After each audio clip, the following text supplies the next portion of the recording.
beautiful beaders, it's Gina from Orchid and Opal.com, and today we're going to be making these fun and colorful brick stitch earrings around one of these metal rings. Now if you've never done brick stitch before or beaded around a ring, I will link to a video or two in the corner so that you can get started with a more basic tutorial. As you can see, we will be using all different sizes of seed beads today to get this look. We're going to be using 15 O's, 11 O's, 8 O's, and 6 O's in these very bright and fun colors. You can use whatever colors you want. I will try to link to similar products down below from some of my favorite places to shop. And in addition to the beads, you will also need 2 ear wires, of course, a metal ring, a couple of jump rings. You're going to need a size 10 beading needle, approximately 8 feet of beading thread to complete 2 earrings. Now I'm going to be using the 0.006 inch diameter or 6-pound Fireline today in the color Smoke, but if you wanted to hide your thread a little bit better, you could go with the crystal color, or you could use whatever beading thread you want. And if you wanted to use a vibrant color beading thread to make your thread stand out even more, you could incorporate that as part of the design. And then as far as beading tools, of course, you will need some jewelry pliers to help you with those jump rings and ear wires, and a pair of scissors. So go ahead and thread your needle and we will get started. All right, so the first step is to complete the inner portion of the ring, which was done in 15 O seed beads. So pull some of those out in front of you to work with.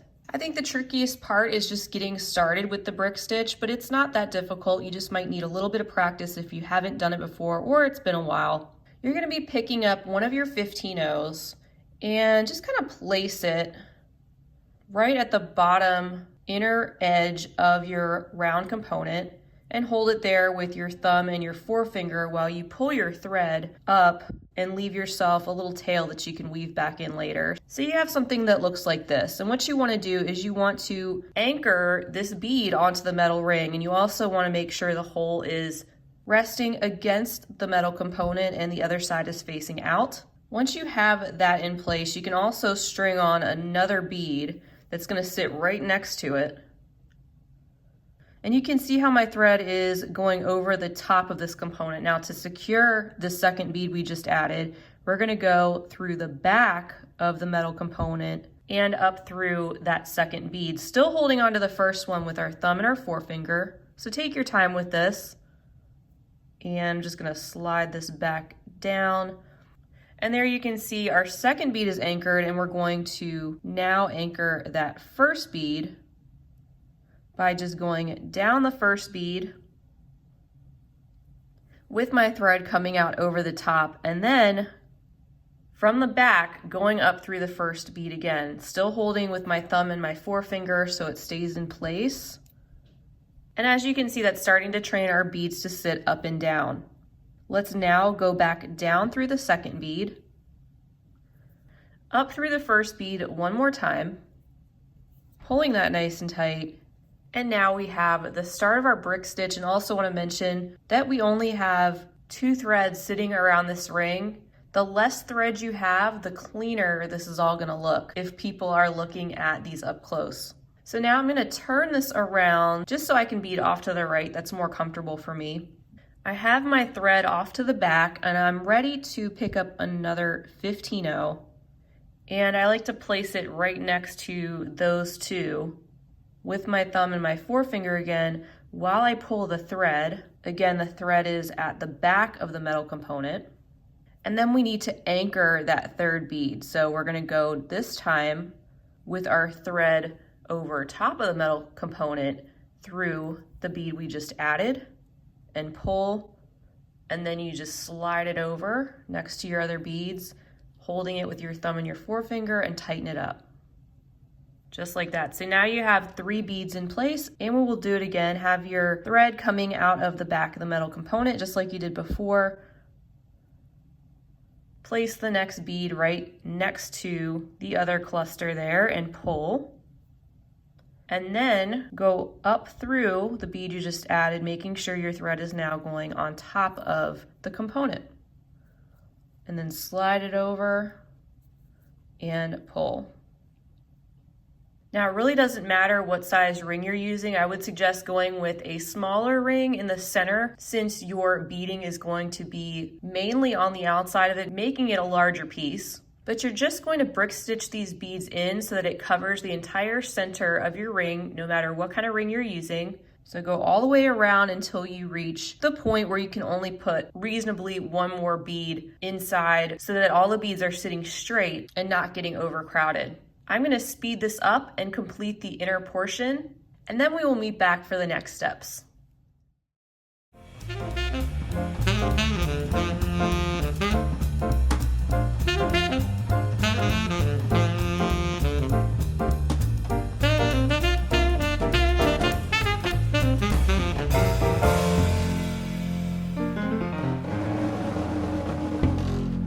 Guys, welcome back. So here is what the inside of the ring looks like, and I have just a little bit of space there, but we're going to cinch this up. I'm going to take my needle. You can see that I'm currently coming up and out of this 15-0 right here, and I'm just going to go down the 15-0 that is right next to that to bring it all together, and then back up that 15-0 that I was just coming out of to complete a little loop and pull. And now everything is sitting together nicely. I may even go through that bead one more time and then the one to the left of it. Yeah, just so these are sitting really straight. I'm gonna go down the bead that is to the left, up through the bead to the left of that,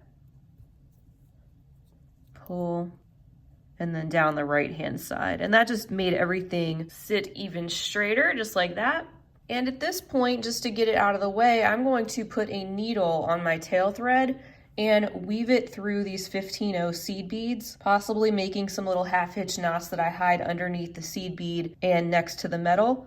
That way I can get it out of the way and we can continue on with our next step.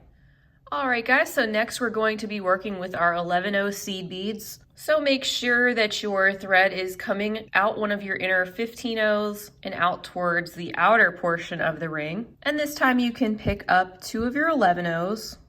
It's important to mention too that my thread is on the top of this ring. I'm going to take my needle and go through the back, and I am poking my needle in a space between the 15-0s and the inside of the metal ring, just slightly to the right of where my thread is. And I'm just going to place these 2 11-0s right on the outer ring, holding with my thumb and my forefinger. And then I'm going to go up through that bead on the left and down through the bead on the right. And then pull that a little bit tighter. And you can see they're still trying to sit like that. So you can go through them again, going through the bead on the left. And that way they're sitting more side by side, which is what you want. So again, I'm gonna turn this over so I can work from left to right. You wanna be coming out of your 11-0 and you're gonna add in one more. So with your needle poking through from the back, find a spot to go through between the 15-0s and the metal component. Just keep straightening this out with your thumb and your forefinger to train these beads to sit next to each other. And then I just went through the 11-0 over top of the metal component and out. So let's do it again. Let's add another 11-0. Poke your needle through from the back, just slightly to the right of the last 11-0 that you have placed.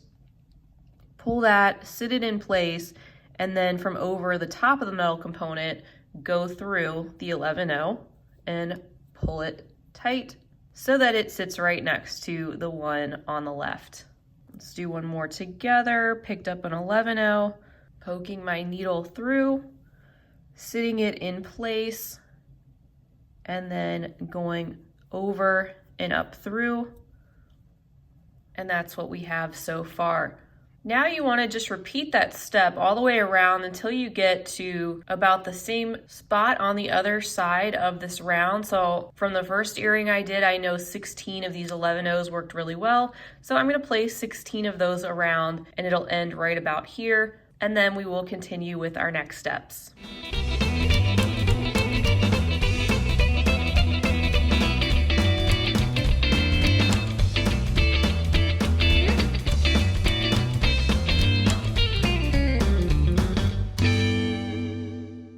All right, here's what we have so far, and now you are ready to work with your next largest size. So we're gonna be using our 8/0s now. I am coming out of the 11/0 at the end, and I'm gonna pick up 2 of my 8/0s. And this time we're gonna be working with the thread bridges, these threads that connect each of the 11/0s at the top. I'm gonna go through the second thread bridge that I get to, then up through the 8/0 on the left, down through the 8/0 on the right, and back up through the 8/0 on the left. Give that a good pull, make sure those are sitting right next to each other like that, and then pick up another 8/0, go through the next thread bridge, then go up through that. So this is like traditional brick stitch right now. Once we have our beads anchored, it just gets easier, and you'll just continue all the way around until you have added enough 8/0 seed beads to fill up this next row. So picking up a bead, going under the thread bridge,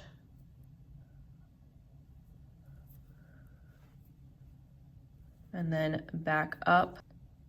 And if you've done brick stitch before, this will be very easy for you.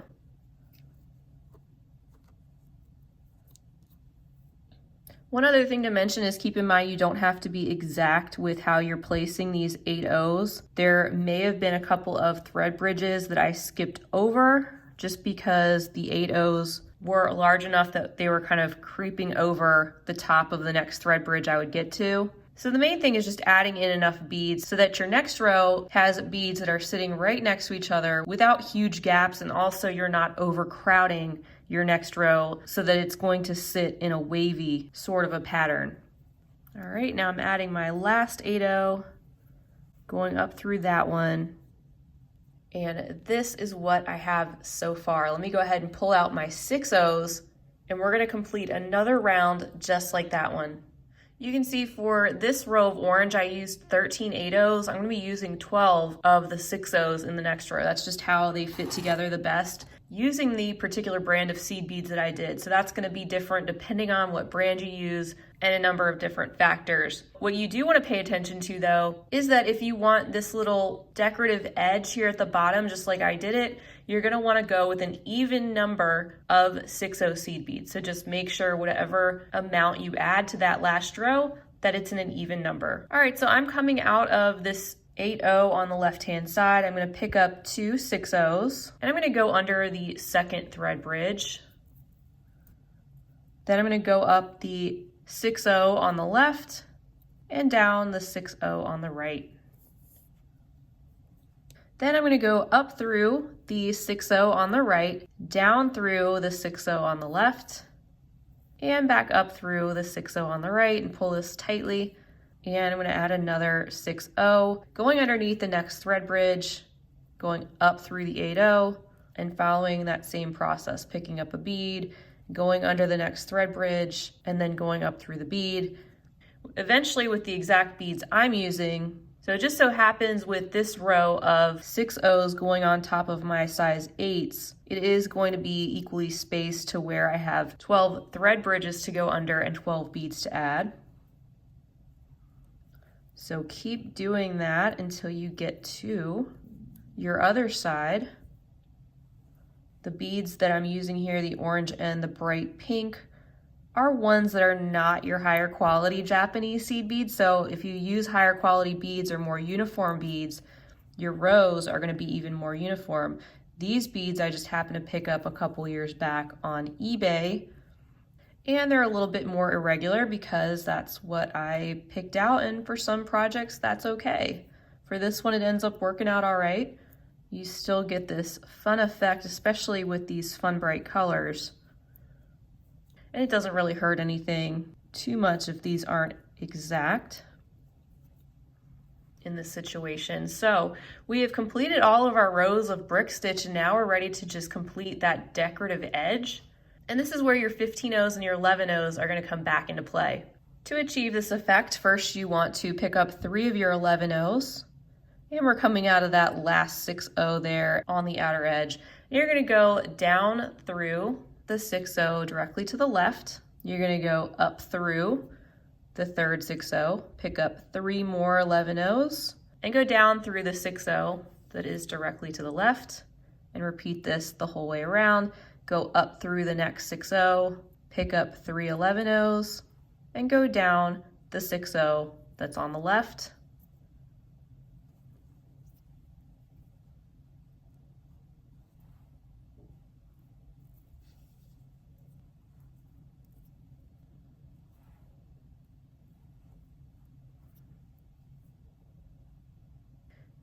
And we're going down through our last 6-0, just like that. Now we need to fill in these gaps, so go up through the 6-0 that's sitting next to that one, to the right, pick up 3 15-0s this time, and you're gonna repeat the same process that you just did with the 11-0s, just going in the opposite direction. So you picked up 3 15-0s, went down the 6-0 to the right of that. We're going up the next 6-0, adding 3 more 15-0s, going down through the next 6-0, and so on.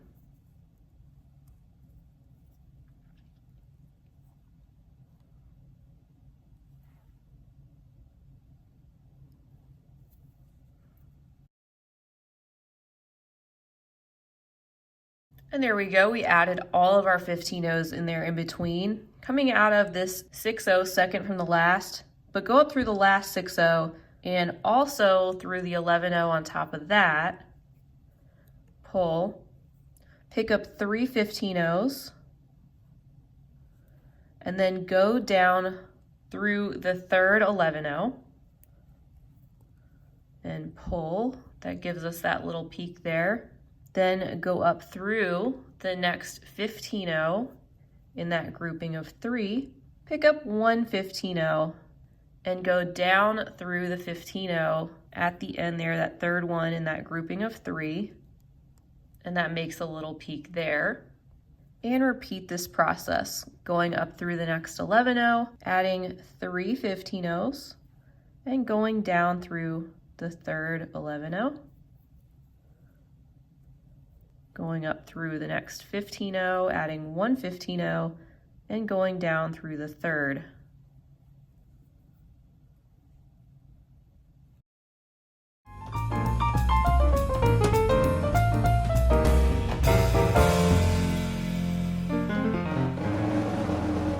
All right guys, all of our beading is done now, so we're ready to knot and tie off our thread. I'm just going through a few of these beads, just like that, following the thread path. I didn't want to make a knot at the very end of the beadwork just because I didn't think it would hide it as well. So I made a little knot there. Now I'm going to go through a few more beads, make another knot right here, down and up.